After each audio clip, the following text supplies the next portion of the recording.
Hello friends, welcome back to my channel. आज आप लोग बोर्ड पे ये 3 सवाल देख रहे हैं।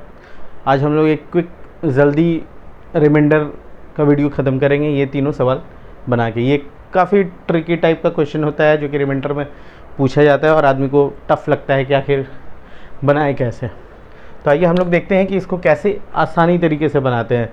जब ऐसे प्रॉब्लम होता है तो पहले तो बंदा डर जाता है कि बनेगा कैसे। ठीक है, तो पहला सवाल जैसे हम देखते क्या है, 32 टू पावर 32 उसके भी पावर पे 32 है। जब इसको 7 से हम डिवाइड देंगे तो इसका रिमाइंडर क्या बचेगा। ठीक है, यही क्वेश्चन है। अब तो हम लोग इसको ऑपरेशन करते हैं। समझने वाला चीज़, जैसा पहले भी मैंने वीडियोस में बताया है कि इसको जब हम ऑपरेशन करेंगे तो इसका रिमाइंडर क्या होगा, वही रिमाइंडर होगा। जब हम 32 से 7 को डिवाइड देंगे तो 4 बार बन जाएगा 7 चौका 28, मतलब 7 इंटू 4 इक्वल्स टू 28। तो 32 से रिमाइंडर बचेगा 4, तो रिमाइंडर भी जो होगा वो 4 पे पावर 32 पे पावर 32 ही होगा। अब इसको जब 7 से देंगे तो रिमाइंडर जो बचेगा वही होगा। ठीक है, यहाँ तक कोई दिक्कत नहीं है। अब यहाँ पे समझने वाली चीज़ है, अलग अलग तरीक़ों से बनाया जा सकता है, लेकिन सबसे बेस्ट जो मेथड है वो क्या होगा, वो होगा, हमेशा हमने कहा है ax plus minus 1 to the power n by a के फॉर्म में हम जब तोड़ पाएंगे तो रिमाइंडर हमारा आसान होगा। प्लस 1 है तो रिमाइंडर हमेशा 1 रहेगा, माइनस 1 है तो इवन पावर में 1, ऑड पावर में -1। -1 मतलब a minus 1 will be the reminder. ठीक है, तो हम इसी फॉर्म में इसको तोड़ने का कोशिश करेंगे। तो हम 4 का देखते हैं। 4 का स्क्वायर हो गया आपका 16, 4 का क्यूब हो गया आपका 64। 64 को जब हम भागा देंगे 7 से तो 7 इंटू 9 63 आता है, मतलब कि 63 प्लस 1 के फॉर्म में है। तो हम ऊपर का जो पावर है ये वाला समझने का चीज़ है। यहाँ पे हम रिमाइंडर में रिमाइंडर का प्रॉब्लम ये कह सकते हैं, मतलब एक रिमाइंडर का प्रॉब्लम में एक और रिमाइंडर का प्रॉब्लम छुपा हुआ है इसमें। मतलब कि इसको जो है हम इसको 3n प्लस x के टर्म में तोड़ना चाहते हैं। 32 दी पावर 32 क्यों 3 के, क्योंकि 4 का क्यूब होगा तो 64 होगा। 7 से जब 4 का क्यूब 64 करेंगे तो इस फॉर्म में लाएंगे, हमारा रिमाइंडर 1 वाला आएगा। तो इसको हम 4 को क्यूब के फॉर्म में तोड़ना चाह रहे हैं। अब क्यूब के फॉर्म में तोड़ने का इसको कैसे तोड़ेंगे नहीं पता। मतलब क्या है, यहाँ पे इस फॉर्म में तोड़ने के लिए इसमें एक और प्रॉब्लम निकल के आता है। क्या प्रॉब्लम है वो, कि 32 दी पावर 32 को जब 3 से डिवाइड देंगे तो मेरा रिमाइंडर क्या बचेगा। तभी तो ये x निकलेगा ना, और हम रिमाइंडर यहाँ पे निकाल पाएंगे। 3n वाला तो 64 वाला तो 7 से जो जाएगा वही रिमाइंडर बचेगा। ये निकालना बाकी है हमको x। तो ये x कैसे आएगा, जब 3 से डिवाइड देंगे इसको तो ये रिमाइंडर है ना यहाँ पे 3n प्लस x जो हम लोग यहाँ लिखते हैं, वही चीज़ हमको फिर से निकालना पड़ेगा। मतलब एक प्रॉब्लम के अंदर एक और प्रॉब्लम छुपा हुआ था। तो अब इसको हमको रिमाइंडर निकालना पड़ेगा। अब हम ये कैसे निकालेंगे तो देखते हैं। 32 3 से करेंगे तो क्या आएगा हमारा रिमाइंडर, 2 3 नहीं 30, मतलब इसको घटाते हैं, मतलब 2 टू द पावर 32 का जो रिमाइंडर होगा 3 से जो डिवाइड देंगे तो यही होगा। 2 का क्यूब हमारा 8 होता है और 3 का 9 जाता है हमारा, मतलब -1। मतलब हम 2 को क्यूब के फॉर्म में तोड़ने का कोशिश करेंगे। तो 2 3 इंटू 10 प्लस 2 है 10 या 30 प्लस 2 32 हो गया हमारा। ये प्लस 2 का मतलब क्या हो गया, a to the power m plus n equals to बताया हुआ है कि a पे पावर m इंटू a पे पावर n होता है, तो इंटू 2 पे पावर 2 हो गया। इसको जब 3 से रिमाइंडर जब हम डिवाइड दे रहे हैं तो वही बच रहा है। ये वाला जो हो गया आपका 8 -1 reminder to the power 10 into 4। ठीक है, ये हो गया आपका रिमाइंडर कितना, -1 का पावर 10 है तो एक ही होगा, इंटू 4 से जब 3 को डिवाइड देंगे तो रिमाइंडर 1, मतलब ओवरऑल रिमाइंडर हमारा कितना बच रहा है 1। कहाँ पे, इसका। अब ये समझिए, जब यहाँ पे रिमाइंडर 1 बच गया मतलब क्या हुआ, मतलब ये हुआ कि 4 टू द पावर 32 पे पावर 32 है, तो इसको हम 3n प्लस 1 के फॉर्म में लिख सकते हैं। n कुछ भी हो सकता है, क्योंकि इसको जब हम 3 से डिवाइड दे रहे हैं तो मेरा रिमाइंडर 1 बच रहा है। क्लियर है। अब हमारा सवाल आसान हो गया। कैसे, अब जब रिमाइंडर 1 बच गया तो अब हम इसको लिखेंगे 4 to the power 3n plus 1 और 4 to the power 3n into 4/7, ये हो गया 64 प्लस 1 है। तो आपको ये भी नहीं खोजना है कि n ऑड होगा या इवन होगा, क्योंकि n ऑड हो या इवन हो +1 रिमाइंडर इसका आता है।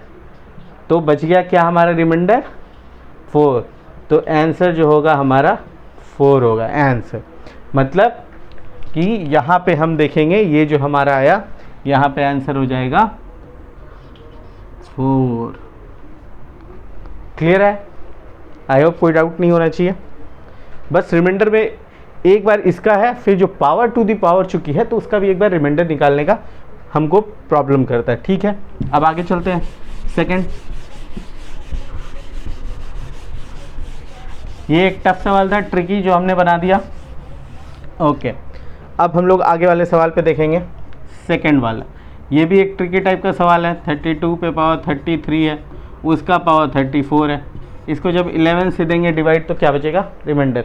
बहुत आसान सवाल होगा। कैसे, अभी आपको मैंने बताया ax plus 1 to the power n को जब a से डिवाइड करेंगे तो रिमाइंडर क्या बचेगा 1 हर एक केस में, और ax minus 1 to the power n है, तो इस केस में अगर n ऑड है तो -1, मतलब कि a -1 होगा रिमाइंडर, और इवन है तो +1।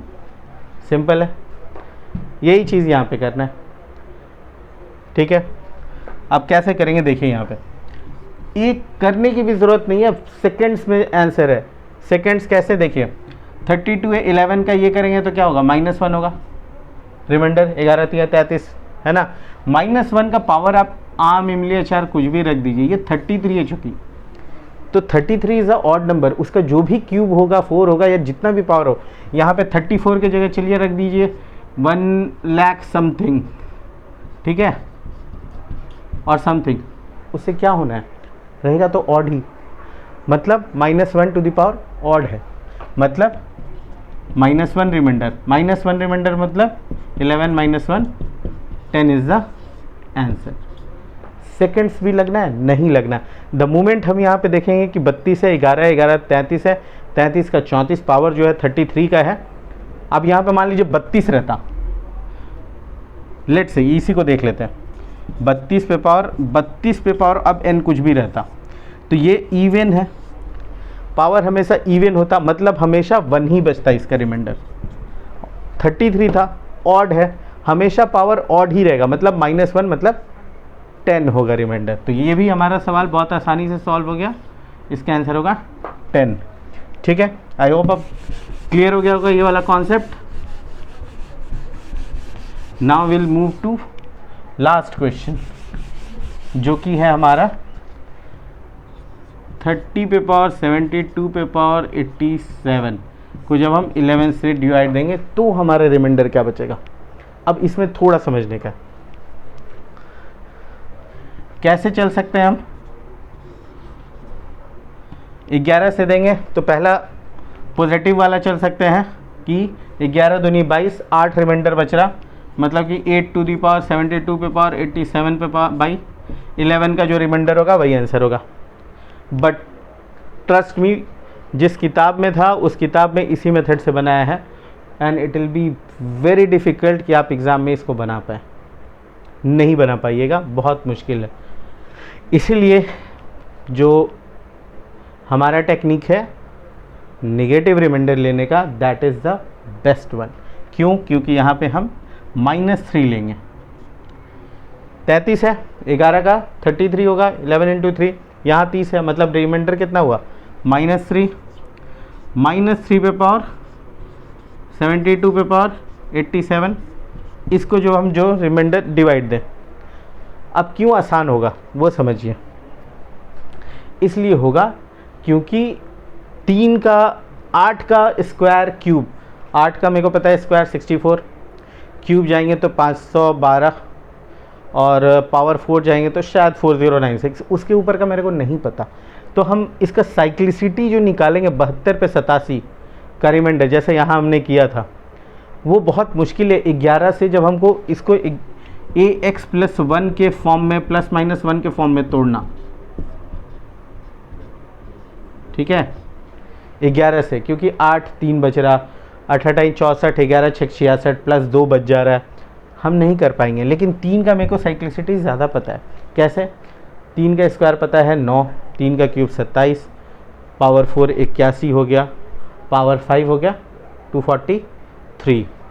243 जो होगा मेरा 11 दूनी 22 और फिर 11 दूनी 22, मतलब कि जब हम 22 से गुना करते हैं तो मेरे को 242 बच रहा है 11, मतलब हम इसको 243 को 242 + 1 के फॉर्म में लिख सकते हैं, वेयर 242 इज़ डिविजिबल ऑफ 11, मतलब 11 into 22 + 1 divided by 11, a into n + 1/11 के फॉर्म में हम तोड़ पाएंगे। कब? जब हम 3 का पावर 5 लेंगे। मतलब यहाँ पे आपको इस चीज़ को 5n + x के फॉर्म में तोड़ना है। मतलब समझ गए? फिर जैसा प्रॉब्लम में प्रॉब्लम, मतलब इसको जब हम 5 से डिवाइड देंगे तो क्या रिमाइंडर बचेगा, उस रिमाइंडर का फॉर्म यहाँ पे x आएगा। समझ में आ गया बात? तो ये फिर से आपको प्रॉब्लम में प्रॉब्लम निकालना है। अब यहाँ पे 5 से जब डिवाइड देंगे तो इसका रिमाइंडर अब हमको निकालना पड़ेगा। चलिए, वो भी ज़्यादा टफ नहीं है, तुरंत निकल जाएगा। इसका रिमाइंडर का मतलब हो गया 2 पे पावर 87/5 का जो रिमाइंडर हो, है ना, कोई दिक्कत नहीं है। अब इसको हम 4 में ही ले लेते हैं -1 करके, तो 2 का स्क्वायर तोड़ेंगे, 2 इंटू 43, ठीक है, इंटू 2, यही हो गया, कोई दिक्कत नहीं है। 43 इंटू 2 86 और +1 87, ठीक तो है। तो इसका जो रिमाइंडर होगा क्या होगा, 4 है, 2 पे पावर 4 -1 पे पावर कितना है 43, ऑड है, इंटू 2, ये ऑड रिमाइंडर है, इसका मतलब कितना हो गया, ये -1 ही रहा, इंटू 2 -2 का मतलब क्या रिमाइंडर हो गया 5, यहाँ और अच्छे से लिखते हैं, -2 का मतलब हो गया 5 - 2 विच इज़ इक्वल्स टू 3। तो इस केस में मेरा 3 रिमाइंडर बच रहा है। क्लियर है? 2 पे पावर स्क्वायर था, 5 4 है, -1 रिमाइंडर, चूँकि ऑड पावर है 43, -1 के केस में तो -1 ही रहा। -1 का मतलब आप यहाँ पे भी आप कर सकते हैं, जैसे -1 इसको लिख दीजिए 4 इंटू 2 8, अब 5 से दे के देखिए तो फिर 3 रिमाइंडर, ऐसे भी सेम आएगा, मतलब 3 रिमाइंडर। मतलब इसको हम जब 5n प्लस लिखेंगे तो इसको हम 5n + 3 के फॉर्म में लिख सकते हैं। अब आगे हम वहाँ पे, हमारा हो गया सवाल क्या, -3 पे पावर 5n इंटू -3 इसको जब हम 11 से डिवाइड देंगे तो जो हमारा रिमाइंडर बचेगा वही होगा। ठीक है। अब यहाँ पे दो चीज़ और समझने वाला है कि आगे क्या करेंगे। माइनस माइनस ऑड होगा, इवन होगा, हमारा पॉजिटिव हो जा रहा, कोई दिक्कत नहीं है। क्यों कर रहे हैं हम ऐसा? क्योंकि a पे पावर mn ऐसे तोड़े हम, a हमारा -3 है इसलिए। ठीक है, माइनस निकालिए, इधर भी 5 का पावर है। तो अब ऑड इवन भी देख लेंगे। तो हमारे पास हो गया 3 पे पावर 5n, 11 हमको पता है 243 हो रहा है, 243। तो ये हो गया हमारा 1 इंटू यहाँ पे हो गया 27/11। डाउट होगा तो प्लीज़ 27/11। इधर पे ये a जो हमने बताया 243 वाला 240 के फॉर्म में ax + 1 to the power n/a के फॉर्म में आ चुका है ये वाला। तो इसका रिमाइंडर +1 हो गया। इसका हम देखेंगे तो इसका ये माइनस माइनस पॉजिटिव हो गया, तो ये 27/11 बचा। 27/11 बचा मतलब 11 दूनी 22 + 5। तो इसका रिमाइंडर क्या बचेगा? 5। कोई दिक्कत नहीं है ना? ऐसे भी समझ सकते हैं। और जो आप सोच रहे होंगे 72 है, 72 क्या है? 2 क्या है? इवन है। इवन का कितना भी पावर होगा तो वो इवन ही रहेगा। आप यहीं पे माइनस प्लस हो चुका है, ठीक है ना? बाद में नहीं समझने की ज़रूरत है। जैसे अभी पिछले सवाल में देखिए 33 का पावर कुछ भी रहेगा, ऑड ही रहेगा। 72 है, लास्ट में 2 है, उसका कितना भी पावर देंगे 4, 6, 4, फिर 8, फिर 16, 32, 64, ठीक है ना, 128, सारा इवन रहेगा। तो इवन जब हो गया तो ये आपका ऐसे भी पॉजिटिव हो गया। तो यहाँ पे हमारा रिमाइंडर आ गया 5। तो ये हमारा 5 आ गया। तो हम लोग क्लियर देख सकते हैं कि ऐसे में जिसमें सवाल आता है उसमें हमको कैसे निकालना, बस कुछ खास नहीं है। कभी कभी आपको ऐसा बीच वाला जैसा हमने देखा था तो 1 सेकंड 2 सेकंड में आप आंसर मार सकते हैं। तो अगर किसी को समझ में कोई भी प्रॉब्लम आया हो, डाउट हो, या फिर कोई अपना कोई सवाल देना चाहते हैं जो कि आप जानना चाहते हैं कि बेस्ट तरीका क्या होगा सॉल्व करने का, तो प्लीज़ कमेंट करके मेरे को बताइए ताकि मैं उसको सॉल्व करके बता सकूं। Thank you very much.